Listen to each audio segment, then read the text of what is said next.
আর চাউলরা পাইতেছেন হ্যাঁ তোমাকে তো চেয়ারম্যান লই গেছে। আজকে আমার টোকন দেয় না, আমি আইসি হে কয় জাকির দেবে, জাকির কয় জব্বার দেবে, কেউ দেয় না।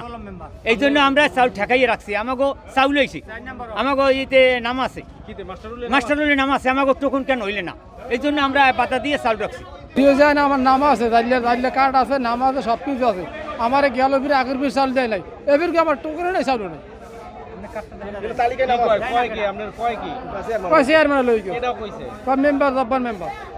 আনোয়ার আলের শামসুল হক মোল্লা এরা জেলে নদীতে জাল ভাই, তাই এখন নাম আছে তালিকে, কিন্তু টোকনও দেয় না দুই মেম্বারের কেউ, আর চাউলরা পাইতেছেন হ্যাঁ তোমাকে তো চেয়ারম্যান লই গেছে।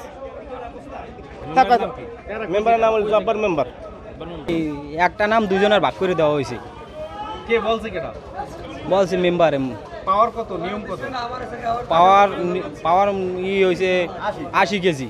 দেশে কত কেজি করে? এর অর্ধেক দিয়েছে, মানে 40 কেজি। কোন মেম্বার দেশে আপনার ভাগ করতে কইছে? বিপ্লব। কারণটা ওই যে চেয়ারম্যান আইলি কয় যে কিছু চাল দেওয়া লাগবে বিএনপির মূল দলের। কে বলে কি? চেয়ারম্যানে বলছে এই জন্য আমি কাল আজি হিসেবে তার ফোন দিলাম। আসলে কি আমাকে বিএনপির মধ্যে কি কোনো নাম কি আপনার? চেয়ারম্যান তো দুলাউদ্দিন খান। এই যে 4 নম্বর ওয়ার্ডটায় প্রতিবারই ঝামেলা হয়, সেক্ষেত্রে সে মাস্টারুল্লের নামাইছে একজনের, কিন্তু টোকেন দিয়েছে একজনারে, অন্য একজনারে। সেক্ষেত্রে আমরা বলছি যে আপনি চাউল দেন, আমরা দাঁড়াই থাকবো, কোন বিএনপি নেতা আসে আমরা তাদেরকে প্রতিহত করবো। সে চাউল দিচ্ছে না। আমি প্রশ্ন করলাম যে আসলে আপনি চাউল কেন দিচ্ছেন না? সে বলতে আছে যে আমার কিছু চাউল কমাচ্ছে। কেন কমাচ্ছে? যে চেয়ারম্যান নিয়ে গেছে। চেয়ারম্যানে প্রশ্ন করছে না আমি এক কিছু চাউলই নেই। যে একটা টোকেনের লগেও একটা মাস্টারুল্লের কাগজ লাগে মিল পাইনি আমরা, নাম্বারও মিল পাই নাই এবং নামের সাথেও কোনো মিল পাই নাই। এখন সে আপনার দেখতেছেন সবার চাল দেওয়া হয়ে গেছে প্রায় 2 ঘন্টা আগে থেকে। সে এখন চাল দিতে আছে বাড়ি থেকে লোক নিয়ে যে জেলে আছে তারে চাউল এই হওয়ায় মাত্র বুঝিয়ে দিচ্ছে। তা আপনাদের আসলে এই মেম্বারের ওয়ার্ডে জেলে বেশি, তুলনায় কাঠ কম তার ওয়ার্ডে, হ্যাঁ, যার জন্য সে একটু সমস্যায় পড়ে।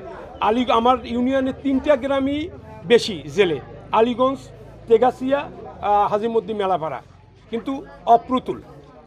মানে না না, এগুলা ভুয়ো কথাবার্তা। কেন? কোনো সুযোগ নাই। এইটা নামের চাল প্রত্যেকেই 80 কেজি করে পাবে, কোনো সুযোগ নাই। এগুলা মানে সম্পূর্ণ ভিত্তিহীন কথাবার্তা।